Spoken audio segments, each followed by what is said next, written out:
Actualmente FL Studio es conocido como uno de los softwares de producción musical más potentes y más populares, pero en este video te voy a mostrar cómo era hace 20 años, porque el programa ya tiene bastante tiempo en el mercado. Vas a poder conocer cómo ha sido la evolución de este software, desde el channel rack, el playlist, todos sus efectos y bueno, ya lo vas a ver. ¿Estás listo? Comenzamos. Hace poco hice un video mostrando la evolución de FL Studio, desde la primera versión hasta la más actual, que es la 24. Si quieres ver el video te lo voy a dejar aquí abajo en la descripción, en el comentario fijado. Pero en este video te voy a mostrar FL Studio 4, que fue la versión que actualmente tiene justamente 20 años de diferencia, antes de que en noviembre por ahí saliera FL Studio 5. Y aquí tengo FL Studio 4 abierto, y fíjense para empezar cómo era antes. Ok, vamos a empezar simplemente por el channel rack. El channel rack era esto que tenemos acá. Hizo unos cuantos cambios ya distintos al FL Studio 3, que también ya hice el review, te lo voy a dejar aquí abajo en la descripción y en el comentario fijado, y ya se parece un poco más, ahora sí, a lo que tenemos actualmente, porque en la versión anterior todavía no tenía algunos de los controles. También vamos a ver ahora el playlist, que el playlist fue un poquito modernizado, un poco cambiado, y aquí todavía mantenía, a muchos de ustedes ni siquiera habrán visto esto, la vista de patrones. Es decir, tú creabas, por ejemplo, un loop de, por ejemplo, así, de 4. Muy bien. Y si tú querías hacer algún cambio, por ejemplo, simplemente quitarle un kick, tenías que hacer un patrón distinto. No lo podrías recortar acá. Tenías que pasar a otro patrón y ese lo ponías aquí. Ok, para que ejecutara ese cambio. Aquí sí los proyectos se volvían muy grandes, con muchos patrones de más de 100 patrones, por ejemplo, muy fácilmente. Pero el playlist ya empezaba a tener algunas herramientas que se vieron más adelante en otras versiones de FL Studio.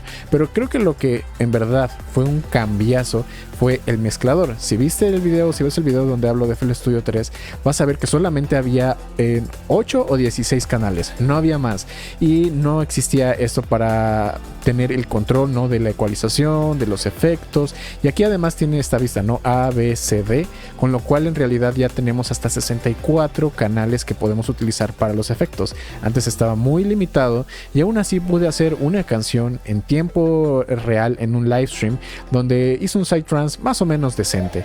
Otra de las cosas es que el piano roll, ok, ya tenemos aquí un piano roll un poco más decente.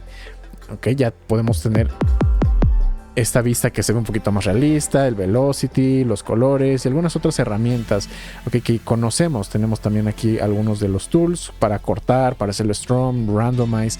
Está bastante interesante. De hecho, en esta versión creo que fue donde hubo más demos de todas las versiones de FL Studio. Si nos vamos aquí a Projects, luego donde dice Cool Stuff, que como pueden ver hay muchísimos proyectos. Muchos de estos ya no existen, ya no los puedes ver en la versión actual de FL Studio. Pero por ejemplo aquí vienen unos que son estos hechos por deathmouse, ¿ok? Por ejemplo el That's Not True, donde te le das clic ahí y aquí apareció uno de los grandes sintetizadores de FL Studio, Citrus. Ok, en verdad era bastante potente. Y sigue siendo uno de los más potentes hasta la fecha, pero tenía otra interfaz, ¿ok? Una interfaz menos vectorial. Obviamente no podías hacer los ajustes tan fáciles como antes. Tenías aquí la opción de cambiar algunas cosas, como por ejemplo los armónicos. Después se cambió para que todo apareciera en la ventana de aquí abajo, pero ya traía bastantes presets desde el origen.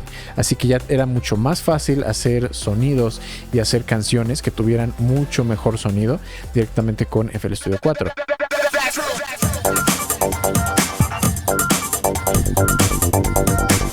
Esta era una canción hecha por el mouse.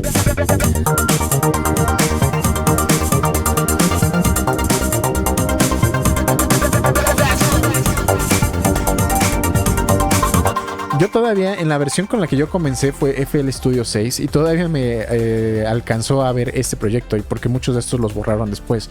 Uno que me parecía bastante interesante es que incluso con el 3X Oscillator se podían hacer sonidos muy interesantes. De hecho, gracias a analizar esta clase de proyectos fue que aprendí mucho del diseño de sonido que sé actualmente.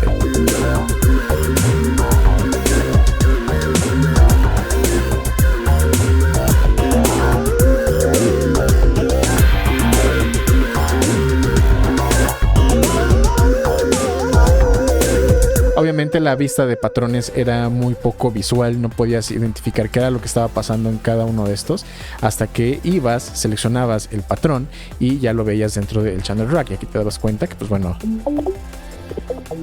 tenía este sintetizador, había muchos pick controller. Aquí fue donde también descubrí la fascinación por el pick controller y todo lo que era posible hacer con este plugin. Vamos a ver un poco de la lista de lo que había disponible en ese entonces, ¿no? En cuanto a herramientas. Vamos a darle aquí insertar. Y estos son los efectos que existían en el entonces. El legendario TS-404, que fue el primer sintetizador que tuvo FL Studio. Tenemos el Speech Synthesizer. Tú podías escribir algo acá y trataba, ¿no?, de sintetizar el audio. Era un texto a voz y te lo hacía con una voz robótica, o podías seleccionar aquí algunas opciones diferentes que la verdad sonaba horrible, pero bueno, era una opción más. Vamos a ver otra de las cosas que podíamos tener por acá. Teníamos el famosísimo plug, el DX10, que este era para sonidos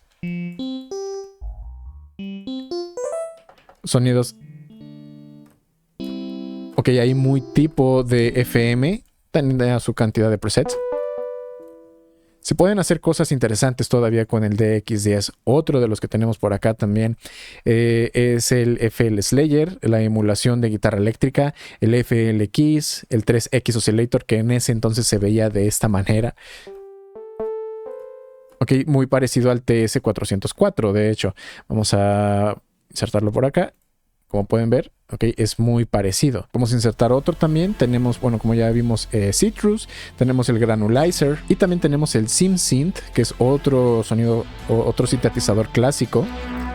Y el Wasp. El Wasp, este ya no existe actualmente también dentro de FL Studio. Ya fue descontinuado.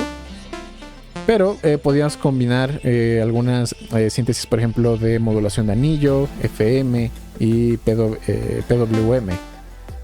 Sacabas algunos sonidos interesantes también con este sintetizador. En lo personal me hubiera gustado que lo dejaran ahí con la interfaz vectorial. Pero por ejemplo en el mezclador, ¿qué había en el mezclador? En el mezclador solamente teníamos espacio para 8 canales, pero ya existía, aquí fue donde se introdujo el ecualizador de 3 bandas y existían algunos efectos clásicos como por ejemplo el balance, el bass boost, delay 2, el fast dist, ¿no?, que es para la distorsión, filtro paso bajo, el filtro normal, flanger, flangus. Tenemos también la libretita que ya existía desde entonces, el panomatic, que se veía súper retro esto. También teníamos por acá el Peak Controller, como ya vimos, el Parametric EQ, el inversor de fase, el Fruity Reverb. Este fue el primero, todavía no existía el Reverb 2. También teníamos por aquí el Stereo Enhancer, que este es un plugin que yo sigo utilizando hasta la fecha, aunque actualmente ya apareció el Spreader, que es para conseguir imagen estéreo, pero sin perder compatibilidad con monofónico. Teníamos también aquí el vocoder, el primer vocoder de FL Studio. Actualmente Vocodex es mucho más potente que esto. Y también el controlador X y Y. Pero aparte de eso, tampoco es como que hubiera demasiados plugins. Lo básico, delay, reverberación, un poquito de distorsión, el Blood Overdrive, el Fast Dist, porque son plugins que de todas formas seguimos manteniendo hasta el día de hoy. Otra de las cosas también interesantes que tenía FL Studio es que por primera vez se introdujo en la parte de aquí abajo para que pudieras cargar los clips de audio de una manera más fácil. Por ejemplo, aquí está este proyecto que se llama The Reggae Foxasista, que era una especie de hip hop rap.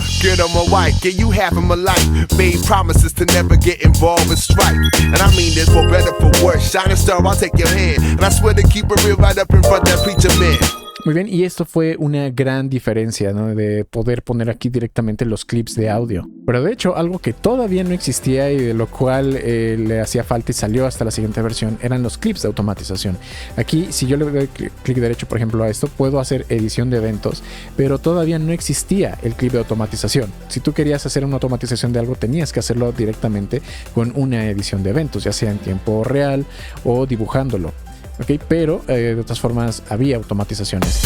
El problema es que tenías que hacer patrones específicos para ciertas automatizaciones. La verdad es que ha sido un largo camino de FL Studio, pero si te gustaría conocer en realidad de dónde nació FL Studio, te vas a sorprender, porque lo primero no fue FL Studio, sino que hicieron un juego porno. ¿Quieres saber más? Te voy a dejar el video que tienes ahora mismo en la pantalla, donde te explico la historia de ImageLine, los creadores de FL Studio.